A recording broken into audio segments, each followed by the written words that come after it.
Good morning, boys and girls. We have a very special guest that's come to Porter, and he's come to Porter to recognize the wonderful staff and students that have been involved in our clean water awareness. It is a global effort, and Ms. Mendoza and the Hope Club have done a spectacular job bringing this to the attention of our nation. And Congressman Salmon is here today, and he's going to start the assembly just telling you a little bit about what he does here in Arizona, and right after that we'll see the water video. So I'll turn that over. Thank you. You know, I've been able to speak to a lot of different schools, but I have never ever been able to speak to a group of kids that's more courteous or more professional. When I came today, all your young leaders here were there to welcome me and introduce themselves. They acted extremely professionally and courteous, and I just want to tell you that I'm so impressed with what a wonderful group of young people you are. That's wonderful. So I want to tell you just a little bit about myself. First and foremost, I have 4 children also, and I have 6 grandchildren. And my oldest grandson is 10 years old, and my youngest grandchild just was born about 6 months ago, so she's just a little tiny baby. They live in Germany, Stuttgart. My son-in-law is a captain in the Army, and my daughter, his wife, is a kindergarten teacher, so we have a little bit in common. But I wanted to thank you for being so wonderful today. I'm a congressman for the 5th Congressional District, which includes most of Mesa, about half of Mesa, and it includes all of Gilbert, half of Chandler and Queen Creek. And in America, we have 435 members of the U.S. House of Representatives, 435 members, and I'm one of those 435. The people that are in Congress, in the House, are based on population. And we face election every 2 years. And we are supposed to go back and represent your views, or your mom and dad's views, as the voters of my district. And so we try to listen to what they have to say. You know, you hear a lot of people say that we live in a democracy. It's not entirely true. We actually live in a republic. It's a democracy within a republic. And a republic means that we're a representative form of government.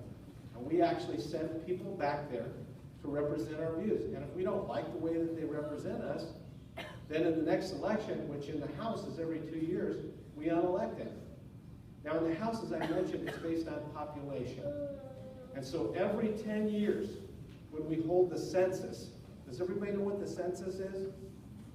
Every 10 years, there's a thing that happens in America called the census, and they send people around to all the different homes and households throughout America, and they determine how many people live in each of the states and live in the various areas of the country. And then based on that, they determine how many congressmen a state gets. Well, Arizona, when I first went into Congress back in the 90s, based on our population, we only had about, 6 representatives for the House. Now we have 9. There are 435 total, and that number doesn't increase. And so when Arizona picks up more people, other states lose. They lose that number. Can anybody tell me how many senators we send from the state? Anybody know that answer? How many? That's right, you're really smart.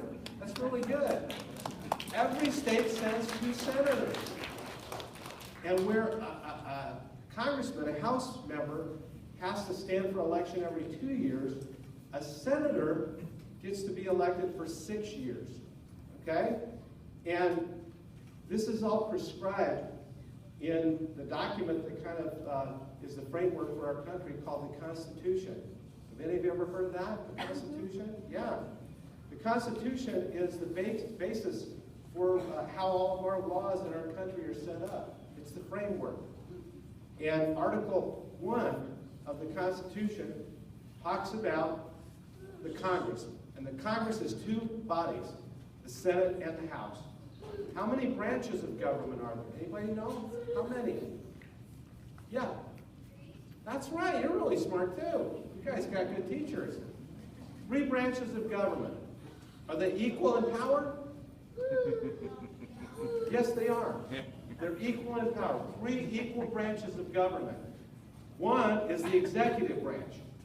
That's the president. Two is the legislative branch. That's the Congress. And three is the judicial branch. And that's the Supreme Courts and the court system. Okay, so the Congress's role is to establish the laws, pass the laws. Can a president pass new laws? Can he? No. Under the Constitution, he cannot do that. Only Congress can pass laws. Can the president appropriate money or spend money that hasn't been appropriated? No, he cannot. Only Congress has what they call the power of the purse strings, which means everything that we do. Those of you that have loved ones or friends that are in the military is completely funded by Congress. A lot of our highways and our roads, our federal highways and roads, like how many of you have ever gone on the Superstition Freeway? Okay, that's paid for by federal dollars. I-10, that's paid for by federal dollars. It's a federal highway. And so we in the Congress fund transportation for federal projects. We fund the military. We fund all the national parks. We fund veterans services. We fund Social Security and Medicare and Medicaid back in the states. In Arizona, that's called Access. We fund a part of education. That's funded through a whole bunch of different mechanisms, through the state, local, and the federal governments. And then we determine what the federal laws of the land are going to be and what the priorities are going to be for the upcoming year. Now, next week, on Tuesday night, the president is going to be speaking. What's that called? Does anybody know what that's called when he speaks? At that one, every year he gives that same speech? What is it? You know what it's called? It's a big name. It's called the State of the, what is it? Yeah, you're really smart. That's really good. The State of the Union address. The president is going to give that speech next Tuesday. And he's going to talk about what his priorities are for the upcoming year. So when you get elected to Congress, you get assigned to different committees. Okay, there are all kinds of different committees that focus on different things. One of the committees that I serve on is really going to be integral. That's a big word that means it's going to be a big part of what's going on with one of the things you've been working on, the water issues. In fact, there's going to be a hearing. That just means that they bring a proposed law or a bill to that committee, and we listen to what the bill's all about, and then we vote on it, and we make changes on it if we think we need to. There's going to be one on a Clean Water Act. And that is going to come through a really good friend of mine's subcommittee. He's the chairman over the Africa subcommittee, but he's also responsible for clean water issues. His name is Congressman Chris Smith. And that bill is moving its way. It's a really great bill, and actually because of your school, and because you kind of taught me a little bit, you've got Amber out there championing this, and she's such a smart lady when it comes to dealing with water issues. She's helping me to understand some of these things. I'm going to go back and get onto that bill, so thank you very much, Amber.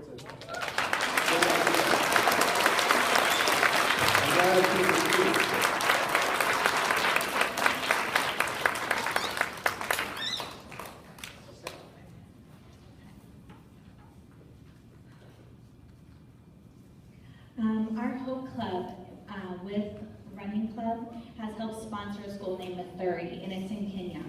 And so we wanted to share with our congressman here, Mr. Salmon, some of the water facts that we have learned. So if I can have our Hope Club members come up to the front, right in front of the stage, please.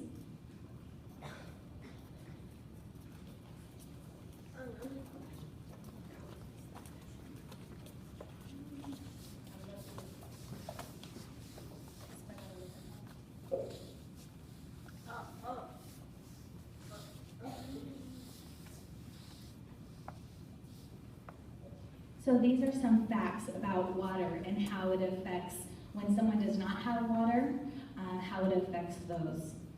Go ahead and start with Brigham.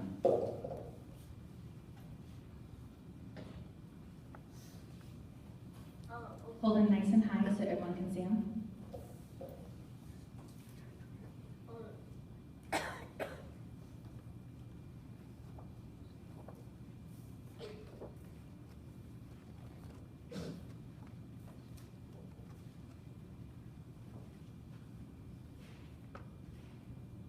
Audience, please take a minute to read those facts and how alarming they are when you don't have water or access to clean water.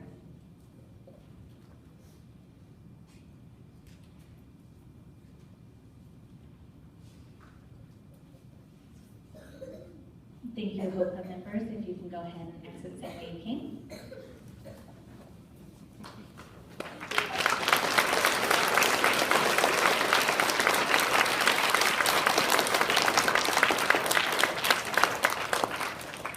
So 59% of all Kenyans, which is where our school that we sponsored is located in Africa, only 59% have access to safe water. This is due to droughts, which we can't control because of the weather, hygiene, and then just economical resources. So we decided to make a difference, and here is how. We can show the video, please.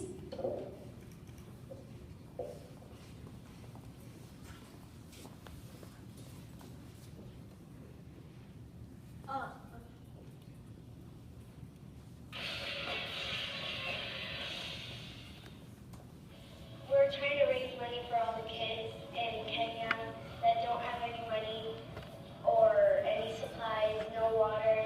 They have to walk many miles every morning and back to get water. Kids, they go up in the morning, the whole village goes up to the spring barefoot, have to walk through obstacles just to get water for their family. They Show for Life is an organization that's a nonprofit, and all their money goes to different schools. And what they do is they find schools that are in need for water, don't have a water source. So they start working with the local Kenyans, in this case, to build wells and sanitation systems. Two after-school clubs came together to raise money in the H2O walk at Porter Elementary School. The Hope Club, led by 5th grade teacher Amber Mendoza, and the Running Club, led by PE teacher Mr. Buxton, participated in a fundraiser to help children and families in Kenya gain easier access to clean water. The Porter Hope Club is always looking for ways to help others. Hope Club is where we gather as many kids as we want to help in the community. We go to retirement homes and we go to dog shelters and we try and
getting water is very, very difficult.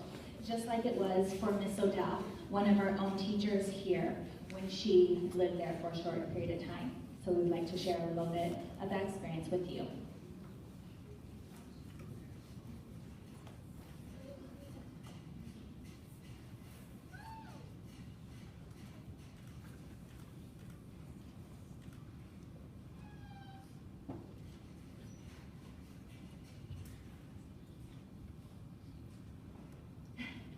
Okay, in August of 2001, I had the opportunity to travel to Cameroon, another country in Africa. And I was kind of prepared by my youngest brother, whose company I was going for, to set up a technical school for adults so that they could be trained in Microsoft Office and Microsoft engineering programs. When I got there, one of the first things he told me before I left was that there really was no running water in our school. There was a toilet itself, but you'd have to fill the water. But that wasn't the first thing I had to figure out too, was how do I take a shower then? You know, we're used to taking showers every day. Well, what happened is we had several buckets about this size that were at our house. It took about a month though to get into a house. And the water wasn't out of the tap like we have. It was actually up a very kind of uneven path, about a block long, was to put in terms of you'd understand. And you'd have to go up, and then you had to go down about another block down the road to what was a public spigot, like you turn on the, for your hose attached to the back of your house. And there, and my first time of going up there, it was a lot of people, a lot of kids about your age, were sitting there. And they saw me with my bucket, and they saw how hard it was to carry it up. Today, well, this isn't even full. So when I got it full, I tried lifting it. And the kids were like, oh no, madame, no, you cannot do that. We'll take it back for you. So what they did is they took my bucket, they took the buckets they had for themselves, filled them, and followed me back to my home. And we had a very large barrel that we could store water in, and they filled it. And then from then on, the kids in the neighborhood would come down and check and see if I was home, and they would check the water level. So luckily, I only had to haul it just a short way into our house, a bucket like this in the house, to take a shower or to wash dishes. So that's what happened. Is you guys all carried your water. The children in Cameroon, in Boya, Cameroon, helped me out to carry my water. So you're asking about taking a shower or washing dishes. You have to go in, take it out, and put it in another one. And that was, you did that every day for any needs that you had for water. And that's what it was like in Boya.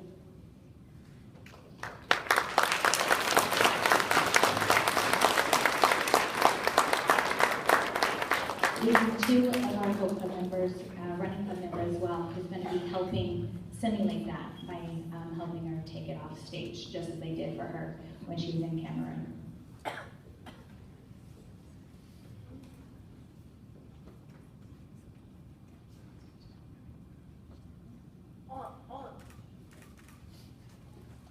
Okay, so next, what we're going to do is we're going to go right into the interview questions. We have some interview questions from some of our Porter students who have an interest, Salmon, about some of the things that you do, although you got a chance to share. But they're more specifically about water and the initiative and the things that we have been doing here. So if you can come on up, and if we can have our first student stand up. And we're going to go right in order, teachers. What are some of the U.S. governments get involved in? Topics that the U.S. government gets involved in? Thank you. Well, the U.S. government gets involved in lots of things, but I think some of the most important things it gets involved in is defending our country and making sure that our people are safe, so that other countries don't attack us and try to hurt us or hurt our families. And that we do through the military. The other thing that we do is through the government is we negotiate with foreign countries. It's called our foreign policy, and we work with all the other countries on trade issues, which means that when we make products and we sell them to other countries, and they make products and they sell them to us, we help with the guidelines to make sure that it's fair and that both countries benefit from that. The federal government is also involved in some of the laws regarding our schools, and regarding our schools both at the K-12 and at the college and university level. And it's also involved with law enforcement over federal issues and crimes. For instance, kidnapping is a federal crime, and it would be prosecuted under the federal statutes and federal laws. So those are just a few of the things that the federal government is involved in.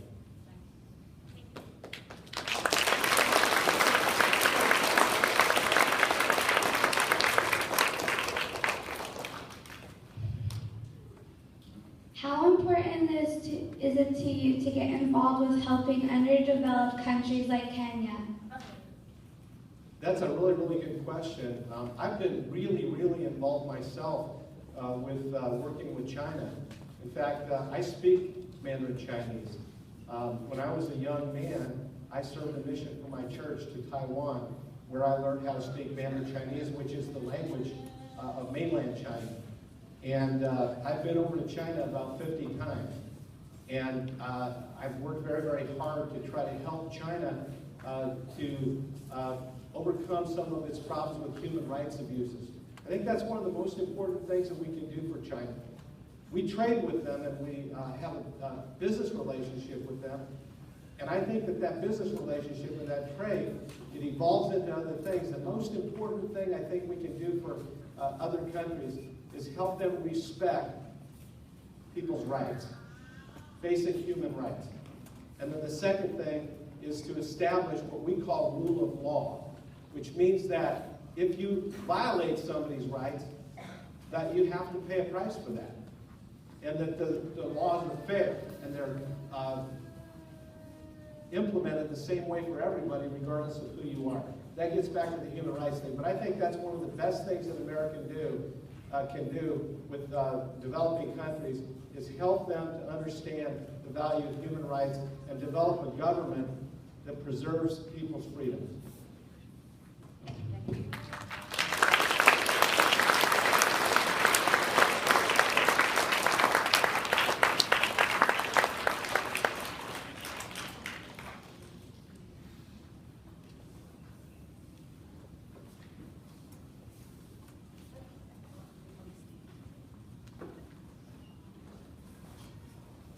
Are there H2O programs that support these countries that don't have a strong government?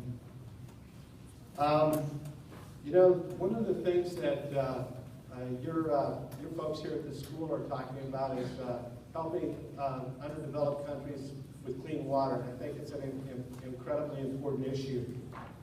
Senator Paul Simon has legislation that's been in place for a while called the Water for the Poor Act, and it provides assistance to countries throughout the globe, regardless of their political leadership, because we're helping people receive a most basic resource, and that's water. And I think it's an important rule and an important law.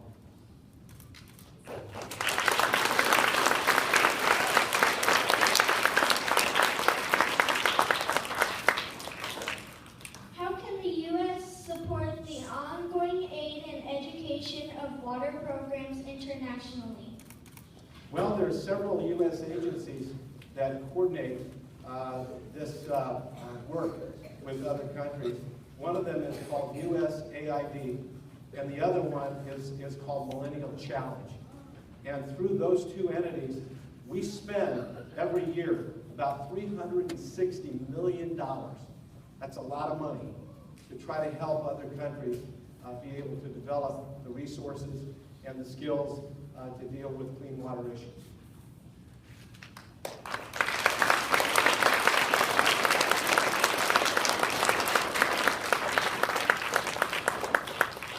Some bills are possible timing laws or smart bills, which Republicans are some that you support? Well, there's a lot of them. The bill that I just talked about that is going to be heard in the Chris Smith's committee is H.R. 2901.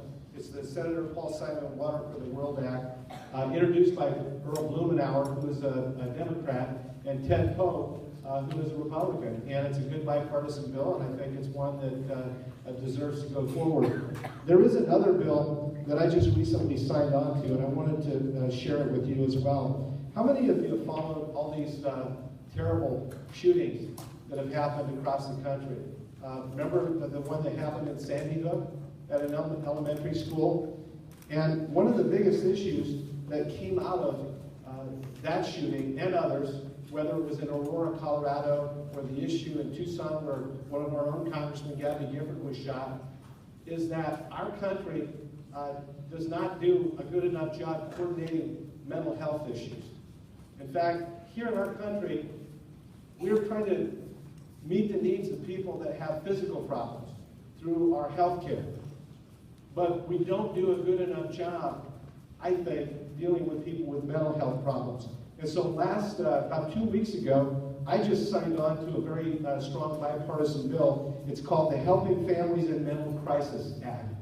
And it's going to reprioritize how we do things in this country to deal with mental illness, and specifically with juvenile mental illness. And I think it's a really great program whose time has come. Interestingly enough, my youngest son, Matthew, is in his 4th year of medical school. And because of these things that happened with these terrible shootings and the crisis, mental health crisis in our country, my son has decided he's going to go into psychiatry.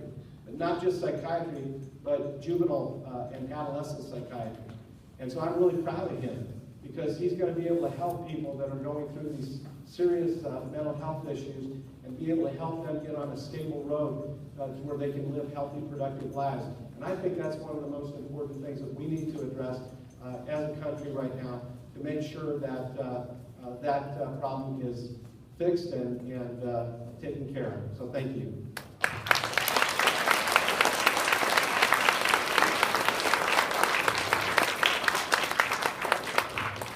How are students' voices and concerns heard and replied locally, nationally, and globally?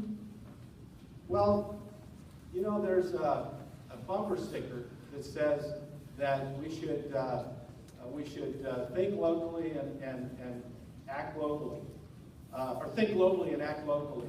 What that means is that I think what we have to understand is that all across this entire planet are people just like you and me, and they all have the same wants and desires that we do. Parents, they want to take care of their kids. They want their kids to go to bed with food in their stomachs. They want their kids to be able to get a good education. And I think that the United States is really the only world leader. We're the hope of the world. But we have a responsibility to lead out and to help other nations try to address some of these problems. Did you know that besides the federal government involvement with other countries, did you know that on a per capita basis, that means on a person-by-person basis, did you know that Americans contribute more than any other country in the world through charity? Any other country in the world. We contribute more, and we do that, I think, because the American people are really good people. We care about people that are less fortunate than we are.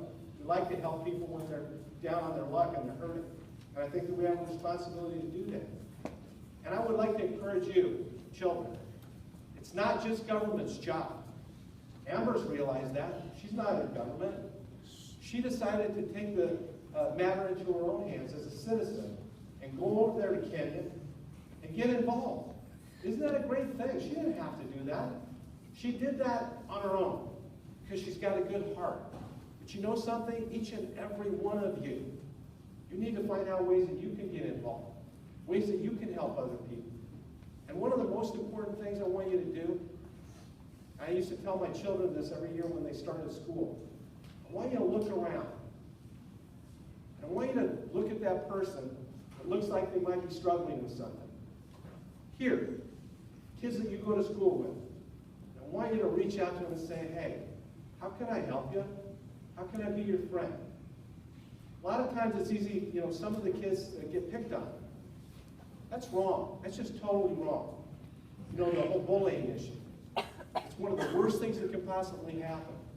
I want you all to be superheroes. I want you to look out for people that are being bullied. I want you to stand up for them. Okay? It'll make you feel really good in your heart. You stand up for what's right.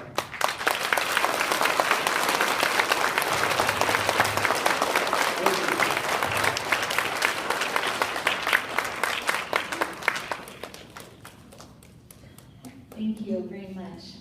That's exactly what they need to hear.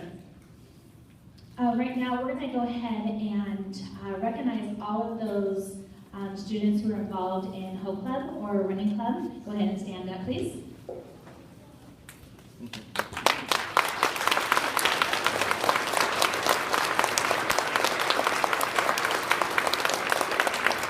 Please stay standing. If you contributed in your classrooms to the coin drive, please also stand.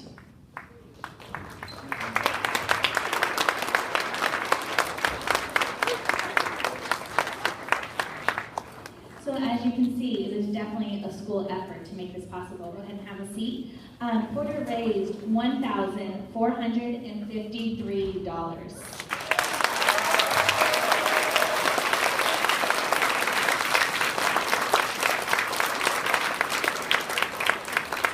And with my partner over at Jefferson, Margot Troidel, you want to stand? She also got her school, Jefferson, to raise $1,086.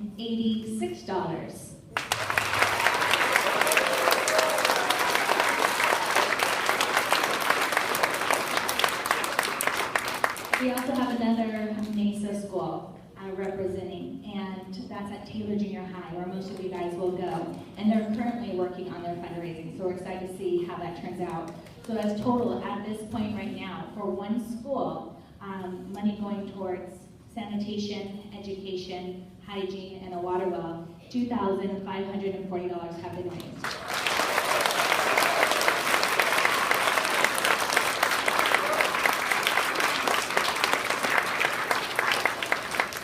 So we would like to present you with your own H2O shirt. Oh, wow. Thank you. Go ahead and give them a round of applause.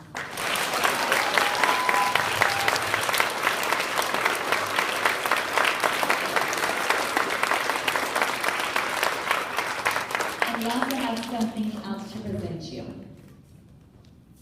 On behalf of the staff and students at Porter Elementary in the Mesa Public School District, we want to extend our thanks for your visit and talk about global water awareness. We are also quite pleased to know that you are a Mesa Public Schools graduate. We are proud of the Porter Hope Club members and their sponsor, Amber Mendoza, for all their efforts in raising awareness and money to build water wells for schools in Kenya, Africa. The students and staff at Porter have raised funds for the H2O for Life for the past 2 years.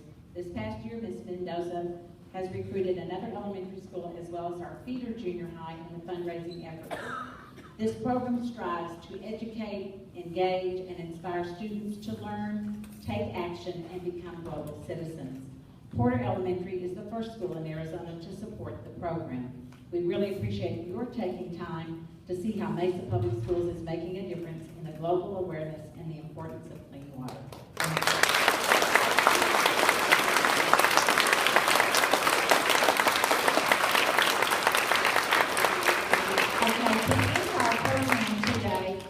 Just a couple of little things. We would like our third grade boys and girls to stand up.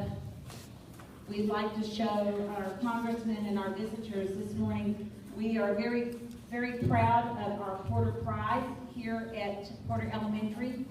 So our third graders are going to give you a little demonstration of what a Porter Pride chant looks like. So Ms. Carlson will lead your students.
Excellent job, boys and girls.